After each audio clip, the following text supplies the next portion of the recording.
Welcome to the Ad Nauseam podcast, where classical gourmands everywhere can finally get their fill. Join us for a delectable discussion of Greco-Roman civilization stretching from the Minoans and Mycenaeans through the Renaissance and right down to the present. And now, ladies and gentlemen, here are your hosts, Dr. David Noe and Dr. Jeff Winkle.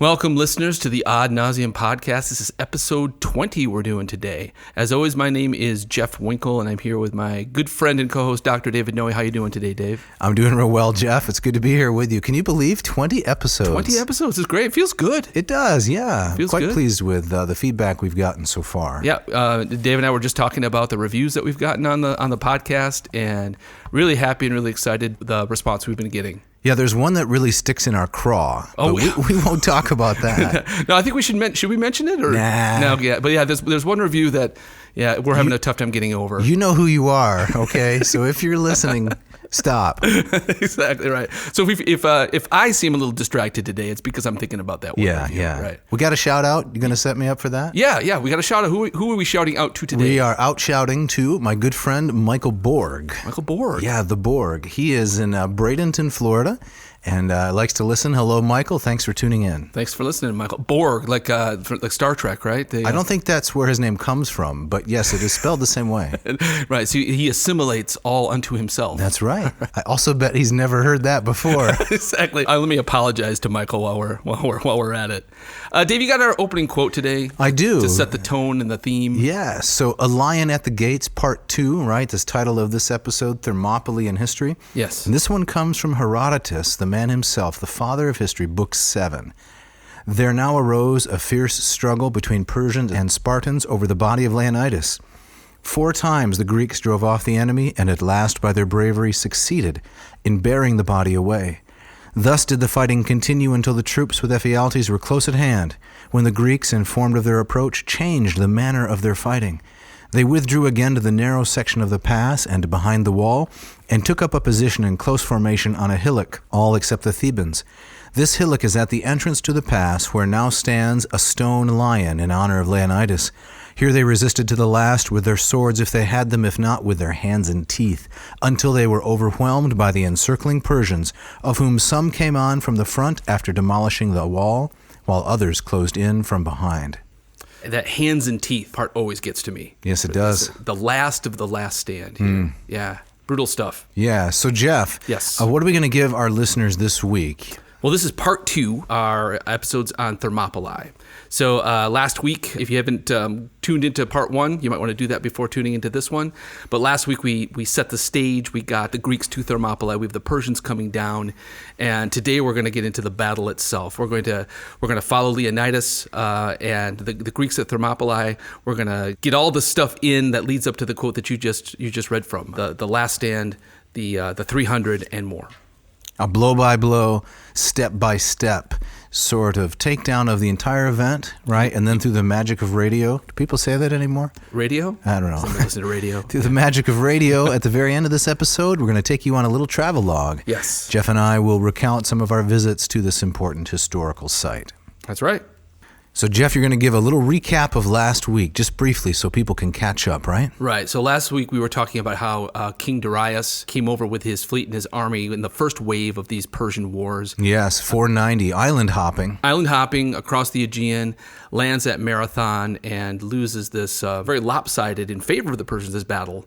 Right. And ends up kind of giving up and going home. You mean lopsided? They had superior numbers, but the outcome was the opposite. Exactly right. So right. The Greeks, under the leadership of Miltiades, set the Persians running. Yeah, Milt, as his friends called him. They call him, Uncle Milty. Uncle Milt, I think so.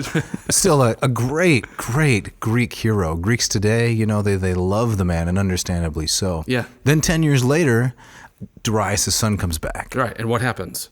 Well, first of all, he bridges the Hellespont. Yes. Herodotus tells this story.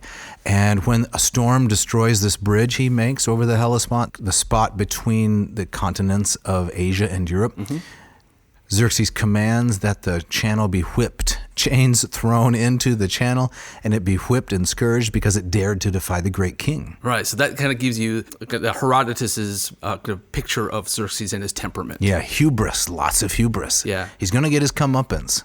Yeah, that bridging the Hellespont it's an episode that we've got to return to someday when we talk about the greater picture of the Persian Wars. I know that on the cover of the Peter Green book that we've been referencing last weekend and we'll continue to look at today has a nice drawing, kind of an idea of what that incredible engineering feat may have looked like. And it's in the show notes as well, that a link to that book. So, yeah, bridging the Hellespont. If I can learn how to pronounce things like chain and throw without tripping over the words. So Xerxes the First, he heads north. He goes across Chalkidiki, and he's coming down now toward Thermopylae, accompanied by the Persian fleet. That's right. So the Persian fleet is following the army as it goes down, kind of working in tandem. And we'll see that's a key element in I think understanding some of what Xerxes' behavior at Thermopylae in the final 4 days in particular. Right. So last week we were also talking about how the Greeks are. This is not a rosy brotherhood unified force. Not at all. No, it's a tense partnership between a lot of these Greek city-states. They're worried about their home turf. Mm-hmm. And so one of the things they have to decide is where are they going to try to make a stand? Right. I liken it to the way that the Allied powers in World War II aligned against the Axis powers. I mean, in what universe would Uncle Joe Stalin and Winston Churchill, right, be friends? Right. Well, only if they feel like there's an existential threat greater than either of them. Yeah. I think Churchill calls communism something like baboonery, right? But there he sounds like Winston. There he sits at Malta with Uncle Joe and FDR. Why would they do this? Right. Because they feel the Nazi threat, the Axis threat. And that famous picture, they all look really uncomfortable. Definitely.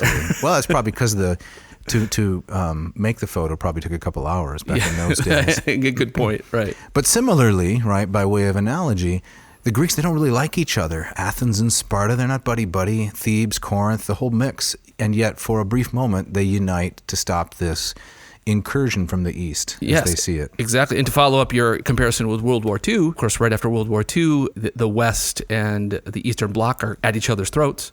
In the same way that after the Persian Wars, the dust settles, Athens and Sparta are back to being enemies. Yeah, 50-year hiatus, then the Peloponnesian War. Obviously a topic for another episode. Right.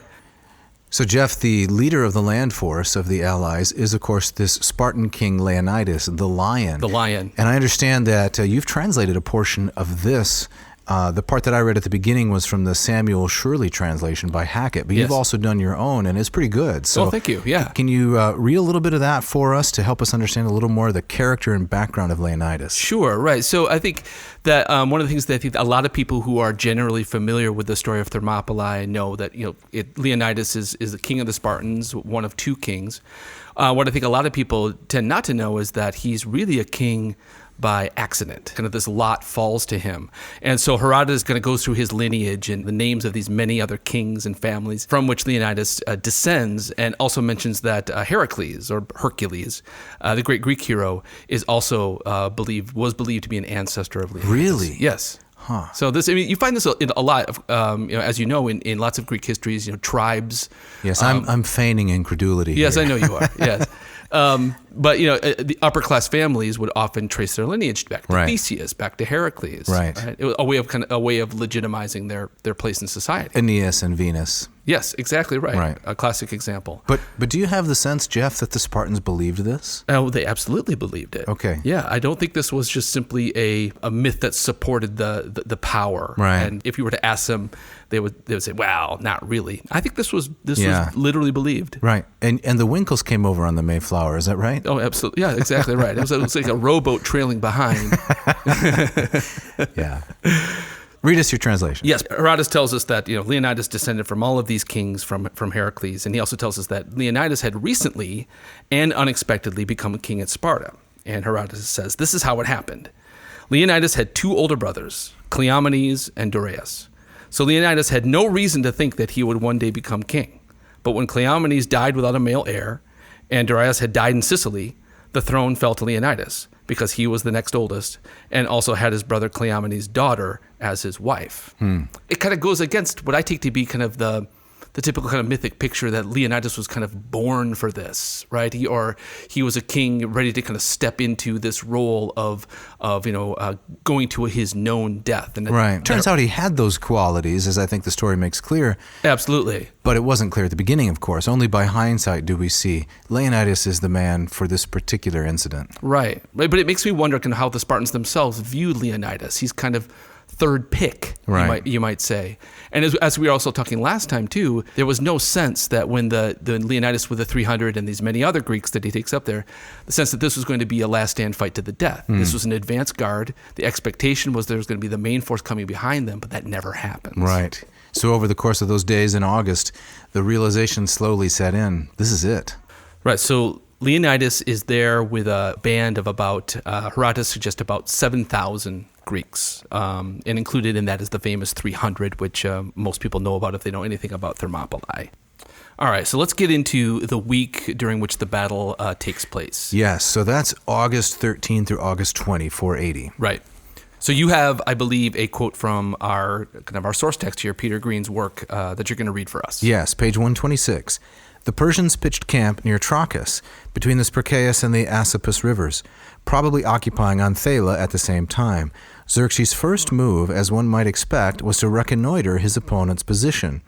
A single Persian horseman rode quietly forward towards the hot gates. No one tried to interfere with this movement or give any sign of noticing that he was there.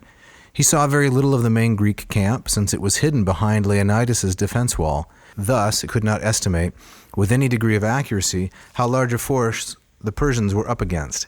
What he did see, however, filled him with astonishment. A number of Spartans were gathered in front of the wall. Some of them had stripped off, ready to take exercise. Others, like modern Maasai or Zulu warriors, were busy combing and dressing their hair.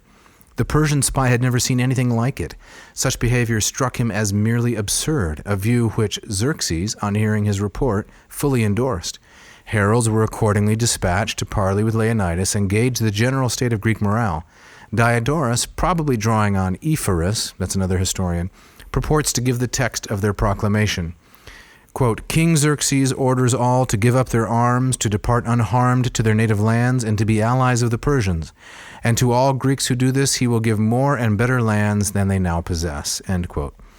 The formula had worked to perfection in every state throughout northern Greece. Might it not work again? That the proclamation caused a split among the Greek allies seems clear enough. Many, Herodotus reports, felt sudden doubts about their ability to hold the pass, and a meeting was held to consider the advisability of retreat. Now here comes the money quote. Leonidas himself, to his eternal credit, came out flatly against any suggestion of a withdrawal, and it was his opinion that carried the day. At the same time, he sent back an emergency appeal for immediate reinforcements, quote, as their numbers were inadequate to cope with the Persians. Then he delivered his answer to the great king's waiting envoys, quote, if we should be allies of the king, he told them, we should be more useful if we kept our arms, and if we should have to wage war against him, we should fight the better for our freedom if we kept them. And as for the lands which he promises to give, the Greeks have learnt from their fathers to gain lands not by cowardice, but by valor. So right there, we see Leonidas is not only deciding to stay, but he sends a message back. Correct. Right? He says, this is in some ways worse than we thought. Back to Sparta. And the allies. And get that the main force up there as soon as possible. Right, and when Xerxes hears about this, he turns to the Spartan traitor who's accompanying him on the expedition. Yeah. The man's name is... Demaratus. Yes, Demaratus. And he says, Demaratus, what are they doing, combing and tressing their hair? And the answer is... They're getting ready to die and to die well. Yes. Yes, the kalos thanatos. Yeah, they do not want to enter the underworld. I mean, who would? Unprepared, with the hair out of place. Right. So they have this tradition, Spartans do, that before death, before battle, they comb and dress their hair. They put on their best garments and so forth. They want to enter death, the next life, looking good. The noble death, or like you said, the kalos thanatos. Yeah. I love the kind of picture here.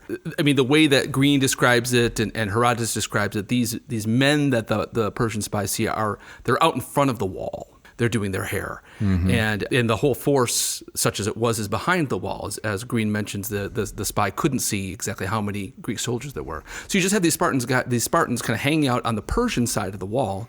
Cavalier sort of attitude. Very cavalier. Not worried. Right. Ready to meet their fate. And I have to imagine that they probably saw this guy and just simply did not care. Right. It's extraordinary. Yeah, it really is quite remarkable. Yeah. And then we have August 13. So right about the time that this lone scout came from Xerxes, something else is happening nearby. We need to mention a point we made last time, but we need to make it more emphatically now, that the Greek resistance to the Persian advance had two prongs. Of course, they were situated at Thermopylae, right along the coast, but they also had their fleet under the command of Themistocles, the Athenian, at Artemisium. Right. It was a similar kind of choke point where the fleet was going to try to hold off the Persians as well, if not defeat them. Yes, before they could get down near Euboea, the island off the coast of Attica. So this combined effort here, it had to work flawlessly and had to work well together, or the Persians would overrun the rest of Greece. I think this is something that's often lost in kind of the myth of Thermopylae. We were talking about in the movie 300. Do we have to talk about that? I'm more charitable to that film than you are. I think it caught the spirit of Yeah. the event. The rest of it was kind of nonsense. But if I remember correctly, there's no mention of the fleet No. at all. Some of that is in whatever the sequel was. Which was 10 times worse. It was 10 times horrible. worse. Yeah. But like you're saying, to get us back on track, my fault there, it doesn't touch on Artemisium, the naval conflict, at all. It doesn't, right? But these two things are happening side by side in tandem. Both the Persians and the Greeks are kind of relying on the fleet. The fleet's relying on the land force to work together Yes. in all this. And here we see a great division of labor, perhaps a signal moment of cooperation among the warring city-states. Yeah. Sparta has superior land power. Athens has the great navy. So they divide it up. So I wanted to direct the listener again back to the Green book, Peter Green's book, the section on Thermopylae. He coordinates that land battle with the what's going on at sea in a really ingenious and artful way. And so we don't have the time and space to really give the full attention to the Artemisium side of this. Again, maybe in another episode we could do that. If you really want to kind of see how these two things really worked in tandem together, check out Green. His passage on Thermopylae is worth the price of the book. Oh, alone. easily. Yeah, it's a great read. Great summer read. I mean, summer is coming eventually somewhere, and that'd be a good one to commit yourself to. Yeah. So the morning of August 13, the Persian fleet has some trouble, right? Off near Artemisium. What happens, Jeff? Well, this is a recurring thing. It is. The Persian fleet is always having trouble Yeah. with this, right? But yes, there's a huge storm. There's a massive storm In August in the Aegean? Where does this come from? The Aegean is a notoriously difficult sea to sail. Apparently, it can go from dead calm to deadly in just moments. Right. Even in the so-called sailing seasons. Right. Yeah. So the Persian fleet is battered and bruised and weakened by one of these pop-up devastating storms. Yeah, and Green says words to this effect: at dawn, the prayers of the Greeks were answered, and Boreas, the northern wind, began to, quote, blow out of a clear sky and raised a confused sea like a pot on the boil. Oh, that's great. Yeah, which is partly Herodotus there. He's quoting. Yes. And then a large number of the Persian vessels sunk. Yes. The Greeks thought, well, this is amazing. This is the gods have answered our prayers. Yes. And now we have a better chance of holding off the Persians. Right. And this is not the last time this kind of thing happens. No. Yep. So in the wake of that naval disaster, where now a large part of the Persian fleet has sunk, they nevertheless still have about a 5-to-3 ratio compared to the Greeks. Mm-hmm. The Persians still have a very impressive navy. So why does Xerxes delay for almost 4 more days, right, from the 13th up until about the 17th when the land assault begins? What is he waiting for? Right. I mean, this is one of the mysteries. Again, Herodotus mentions this delay, but like a lot of Herodotus' narrative, it's pretty skeletal. He doesn't always give a motivation or explain details. My sense is that Green suggests is that Xerxes he's waiting for the fleet to make repairs, right? Kind of get its act together. It would take a full 2 days to make these repairs on the fleet. Yeah. I think a more romantic interpretation of this is Xerxes. He's heard from Demaratus about the mettle of the Spartans, and he's taken aback, and he's a little bit nervous about sending his forces into the pass. Maybe he's considering strategy, right? The whole point of defending the choke point is that it takes the advantage of the Persians' numbers away. Correct, right. So the contemporary historians, they distrust Herodotus on details like, numbers of combatants, and they also tend to distrust Herodotus in terms of his explanation of motives. Yeah. Because he has dramatic, really gripping ways of explaining why people did things, and theological explanations also, which set him apart from Thucydides. One of the great things about the Peter Green book is that he doesn't automatically discount Herodotus's psychological explanations.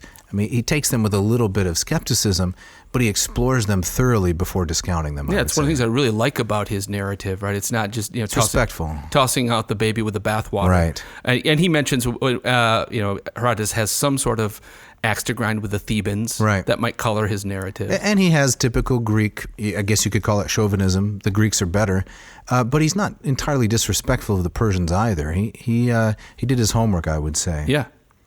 So does he ultimately make a move out of impatience? That's one of the questions. Does Xerxes say, all right, enough of this. Let's just use some of the tens or hundreds of thousands of land forces we've brought. Let's get this over with. Right. I mean, the way that Herodotus describes Xerxes sometimes, we mentioned his temper tantrum at the Hellespont. Did Xerxes really have a plan? Did he come upon the pass of Thermopylae and was he really scratching his head? It's kind of inconceivable that he would not. I mean, how could you move that massive force west? We were talking last time about the logistics.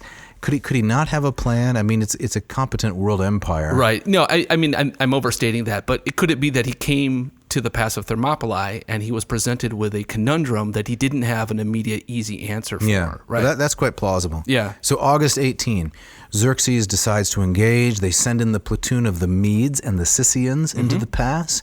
Ephialtes, right, whose work doesn't survive, but others draw on, the historian Ephialtes. What is his speculation about this? He seemed to have thought it was one of two things that Xerxes sent the Medes in because he said these are great warriors. He crack admired troops. Crack troops. They were going to get the job done.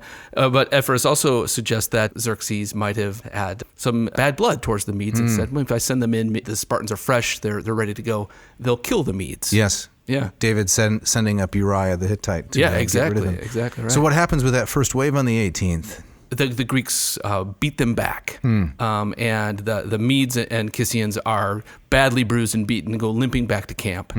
And so Xerxes decides to send in his elite troops, the so-called Immortals. Yes, and in that movie 300, the Immortals are depicted with comic tragic masks over their faces. Oh, I'd forgotten about that. Which is an interesting way to suggest how they were meant to be intimidating. It's not a very good way to fight, I'd imagine. Right, but they're also going up against guys in red capes and leather Speedos. It's a strange mix. Yeah, the Spartans use a false retreat maneuver. Yeah. Right? That they feign running away, and then when the assailants are in disarray, suddenly they reverse and fall upon them and slaughter a large number. Right, and so Herodotus suggested, of course, is that tremendous discipline of the Spartans that really kind of rules these first couple of days in the battle. Which is an extremely plausible explanation of why it happened. Because all the sources say the forces that Xerxes led, they're mercenaries. They're not trained. Some of them are trained professionals, but there's really no esprit de corps. It's an assembly of nations kind of fighting each for themselves. Yes. So at different points they can show individual valor, but nothing all that coordinated. Right. Again, not unlike some of the Allied battles in World War II. Yeah, and it feeds into this larger kind of narrative. It's the free West versus the tyrant. Right. Again, that's Herodotus' storyline for sure. For sure, right. And to reference that movie again, it's Xerxes has to have these soldiers whipped to get them to the front line, whereas the Greeks are fighting for their homeland. Absolutely a broad truth to that. Absolutely. So there's a stalemate in this assault, this wave. Xerxes leaps up 3 times. Now the second assault is going to come on August 19, but here at this point, right on cue, as Peter Green says, enters the man who holds the key to the entire conflict. Right, we're talking about Ephialtes? We are, and we're talking about him after the break. After the break.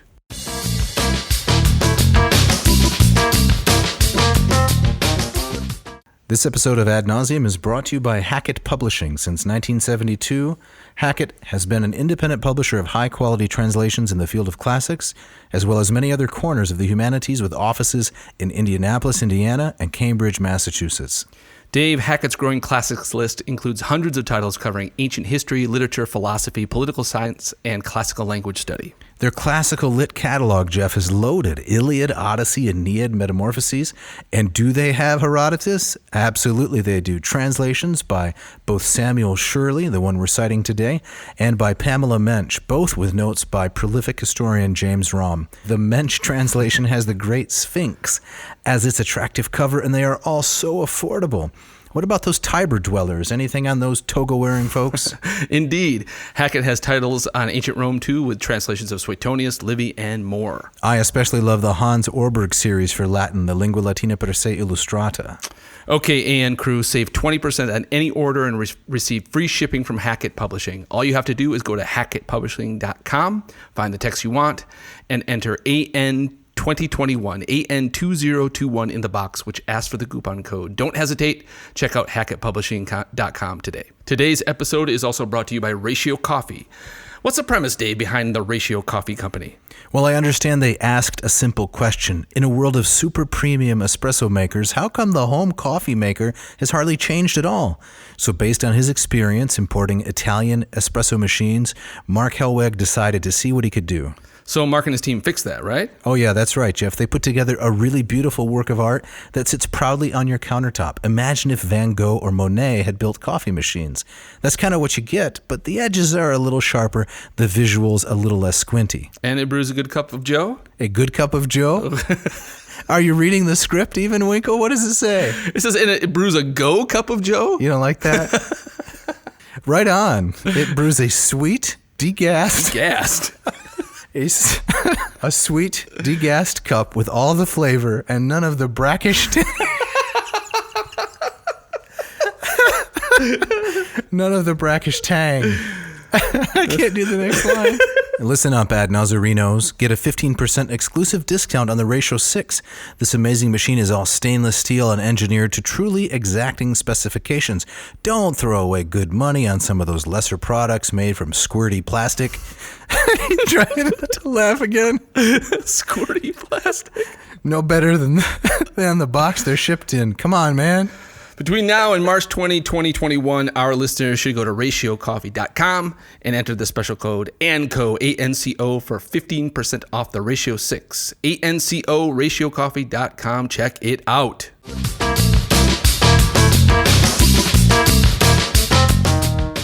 All right, so we'll get down to Ephialtes, the famous turncoat in this story. But there's a full second day of the battle, which is in many regards a repeat of the first day. There's also another storm, which again damages the fleet. So there's more issues there, both for the Persians and the Greeks. But Xerxes sends in at the pass a special brigade, and this time with a threat, says, if you get over the wall, if you break the enemy, great rewards await you.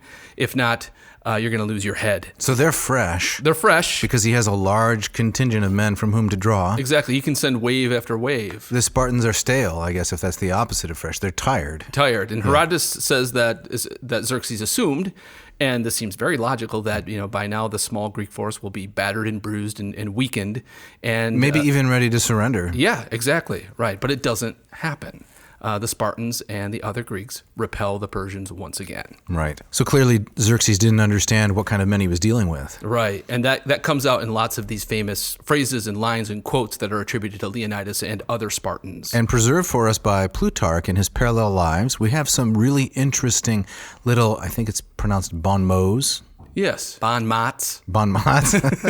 French expressions of things that Leonidas said. You want to read a couple of those, Jeff? Sure, right. So, again, I'm guessing the audience is familiar with some of these. Plutarch writes, when someone said, because of the arrows of the barbarians, it will be impossible to see the sun, Leonidas said, won't it be nice then to fight in the shade? That's great. It's a great. I think Herodotus also records that line. I think he puts it in the mouth of a different Spartan soldier. But not Leonidas, but someone else. But that's, right. I mean, that's right out. That's an action movie line. You're right. Yeah. He anticipated Schwarzenegger and Stallone by how many years? Thousands of years. That's right. Yeah. Hasta la vista, Xerxes, something like that. Right.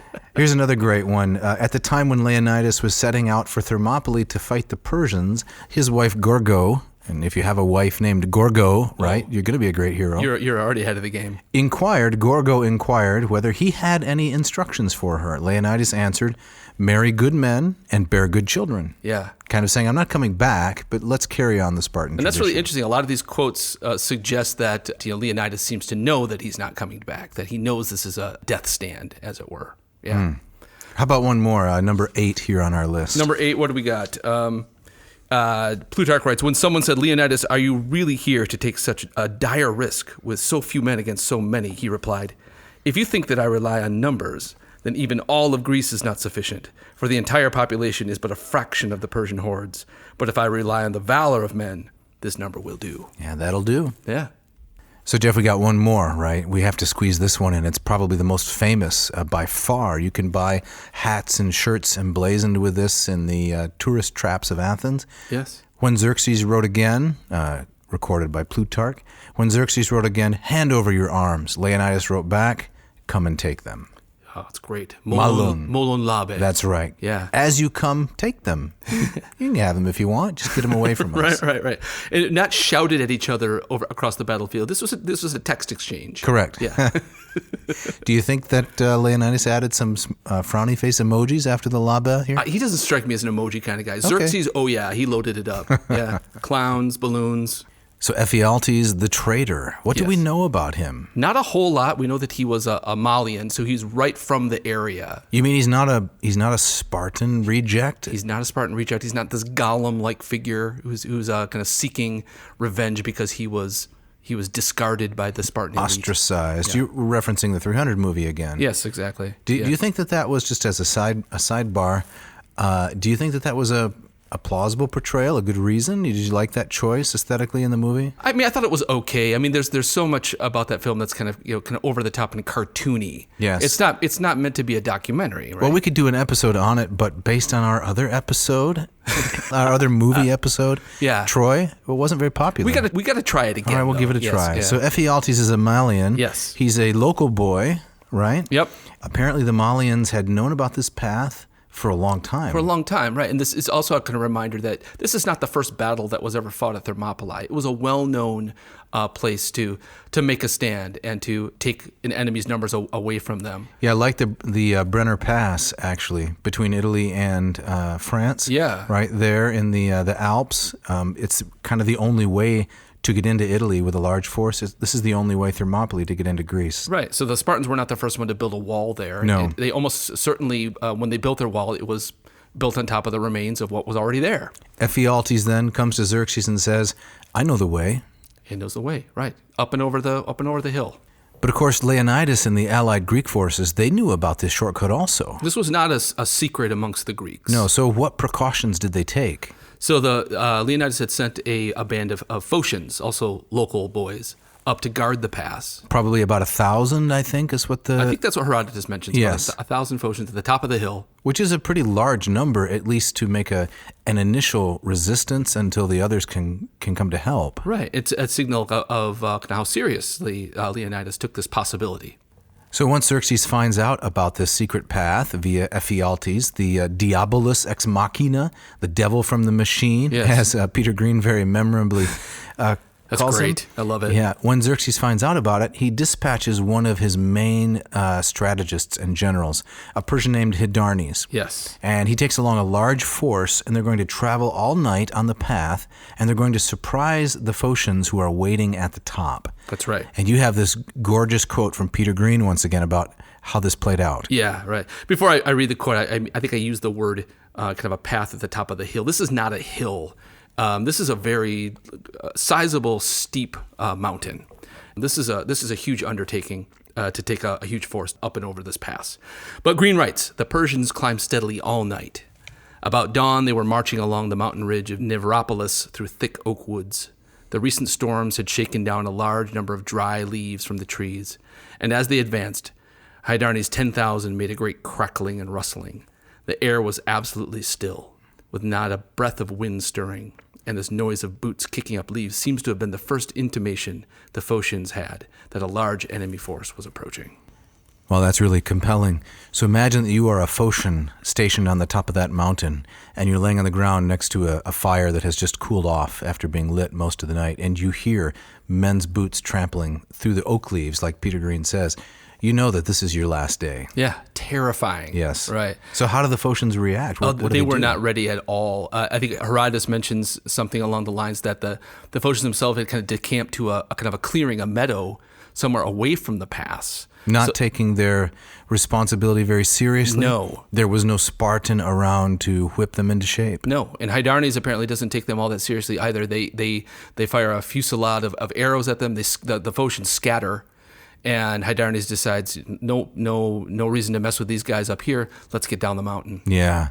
Back in the camp, there's a seer, right? That is a religious man, a man who can tell the will of the gods and therefore the future based on the flight of birds and also the entrails. His name is Megistius. Right. And he foretells death is coming for the Greeks at dawn. Yes. And then the watchmen come running down the mountain, the remnants of the Phocians, and they confirm, yes, death is on its way. Yes. So now Leonidas has to make a decision. What do we do?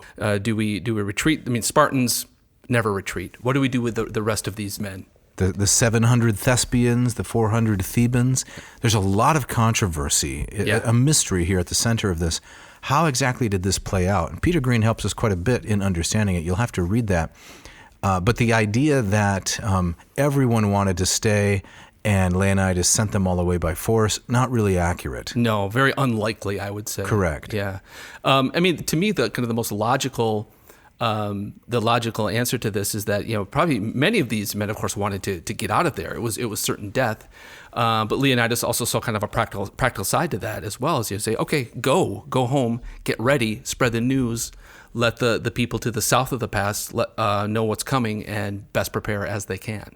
So now we're on the last day of the battle. This is August 20. The Phocians have been dislodged. The Persians are pouring down the mountain. They have flanked the Spartans and the allied forces, the Thebans and the Thespians who stayed with Leonidas. And what happens next?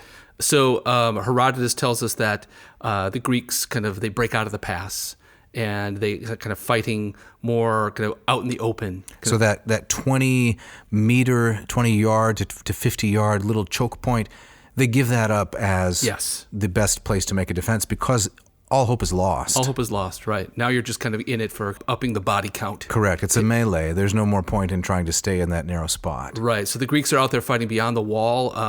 Apparently this is where Leonidas himself is killed. He dies, and there's this very, very Homeric fight over Leonidas's body. Yes, and there's also another legend recorded, which is that when Leonidas realized he was going to die, he took a small team of commandos and they tried to infiltrate the Persian camp and assassinate Xerxes. Now, Peter Green says this is, of course, hogwash or words to those effect, but then he mentions this really interesting parallel, again from the Second World War, the British long-range desert patrol. They set out with a small group of British commandos, and they attempt to assassinate the German tank commander Rommel in North Africa. And I think Peter Green says something like, would anybody 2,000 years from now believe that that's plausible? Right, exactly. Yeah, that's an excellent comparison, yeah. I'd like to take credit for it, but it's Peter's. So Leonidas himself is killed. He's killed. And we have a scene from the Iliad, say book 11, book 12, fighting over his body. This has always fascinated me. These men, they were raised from boyhood on Homer. A Greek education is Homer, right? The point we like to keep making. They had read about the battle over Patroclus and Sarpedon and Achilles and so forth. Now they're living it. They're living it out. Yeah, it's a great epic scene. Eventually, the Greeks themselves, they're completely surrounded, and they retreat to this little hill, which is still there. And this is where, in our opening quote, we heard they were fighting without, if they lost their weapons, they were fighting with their hands and their teeth. Tooth and nail, right. Literally. And the arrows rain down upon them, and the last of them are killed. The hill is at the mouth of the pass where the stone lion honoring Leonidas now stands, Herodotus tells us. Right. Now, that stone lion is not there anymore. There's another one north and east of there, and nobody knows exactly what that is to commemorate. Right. It's possibly for the Battle of Chaeronea. Correct. But we have a good idea of what this once looked like. So Colossal in size. Yes, yeah. So Leonidas, the story goes, was buried there. Again, in kind of Homeric fashion, you buried where you fell. Much after the fact, though, because Herodotus also records that Xerxes came to view the battle the next day, disfigured and dishonored Leonidas' body. That's right. And it wasn't until the later Greek victory that the Greeks could go back and reclaim that territory. Exactly right. And then Leonidas' body is beyond that is eventually exhumed and brought back to Sparta, where he's buried. There is a so-called tomb of Leonidas in Sparta, but almost nobody thinks it has anything to do with his actual tomb. Do they sell any good souvenirs there? Oh, lots of good souvenirs there. You can come and take them. Now, that's very good, Winkle. Now, are there any material remains of this war that we could see somewhere? Yes. Archaeologists have found human remains in and around that hill. There's a great display in the National Archaeological Museum in Athens of Persian arrowheads taken from the battlefield of Thermopylae. So a lot of this bears out the Herodotean account. Absolutely, yeah. It reminded me of when I visited the battlefield of Gettysburg in Pennsylvania from the American Civil War. There were so many rounds, so many shots fired that some of them hit midair. Oh, man. And this is the kind of coverage because of the massive numbers at Thermopylae. Fight in the shade. That's right. So we have this epigram from the Greek poet Simonides. It goes like this, as quoted by Herodotus. O xenon gelein lakadai mani ois hotiteide, ke methatois kenon pe thamanoi namemois. Yes, much later Cicero gives a version of the same poem in Latin, which goes like this.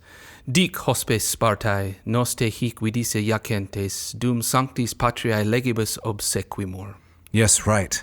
And I have a translation of this that I especially like. Is it all right? Please. All right. Say, stranger at Sparta, that here you saw us lie, reverencing our country's laws as mother's lullaby. Oh, that's nice. Thank you. I like that a lot. Yeah. All right, so that's the end. We looked at the 4 days. Now, what does the site look like today, Winkle? I'm quite moved every time that I've been there. I think I visited the site maybe 4 or 5 times. And one of the things that always strikes me about visiting Thermopylae is how really easy it is to visualize the battle. You can really see in front of you kind of Herodotus' version come to life. Well, and it's empty. That's the other thing. Yes. Unlike many historical sites, they have become so clogged with contemporary structures and buildings, you really can't visualize what happened.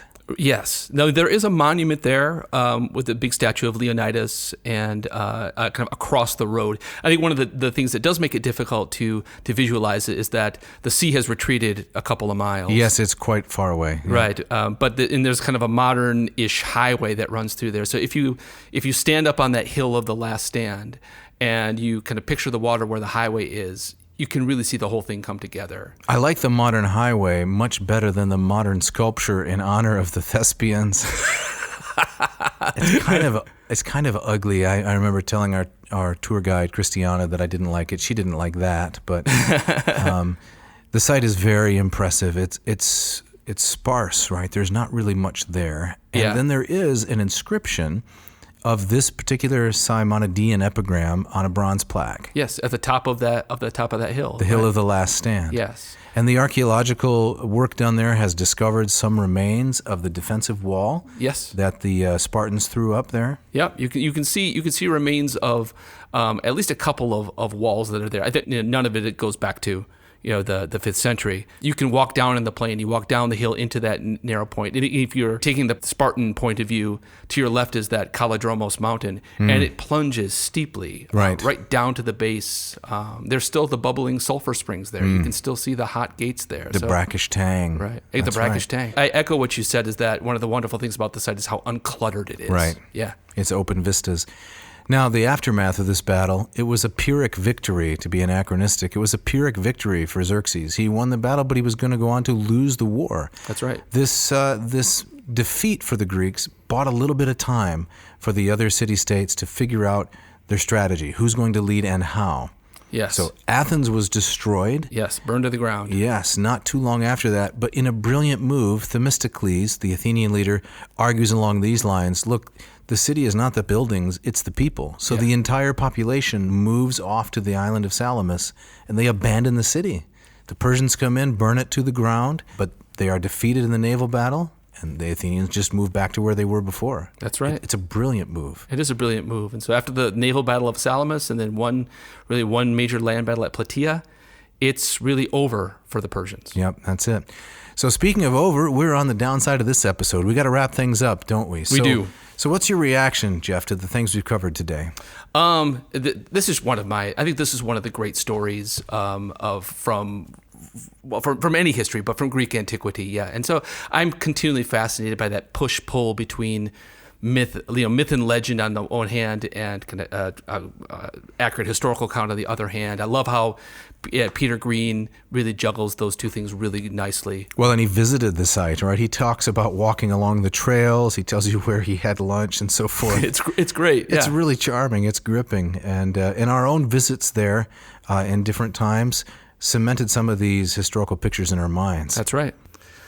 All right, listeners, we got to get out of here. So as always, a reminder to leave a review on whatever platform you use. We'd love to hear from you. Positive reviews help us to get noticed. So at iTunes, how many do we have now? I think we're up to 21 reviews 21 now. Reviews. That's really nice. And our goal is to top 23 by late May. Is that what we're aiming for? I think by March. Okay. Maybe May is more Try reasonable. to move the needle from 21 reviews to 23. I think we can do it. Listener, can you do it? We're counting on you now.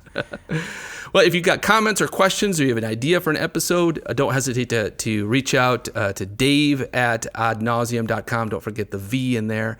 Or to me, Jeff@oddnauseam.com. Absolutely. We want to say thank you to our wonderful sound engineer, Miss Mishka Fernando. She does such nice work. Yes, thanks, Mishka. And we also want to set up next week's episode. What are we doing next week? We're going to cover Virgil, the Roman poet Virgil, not the Aeneid.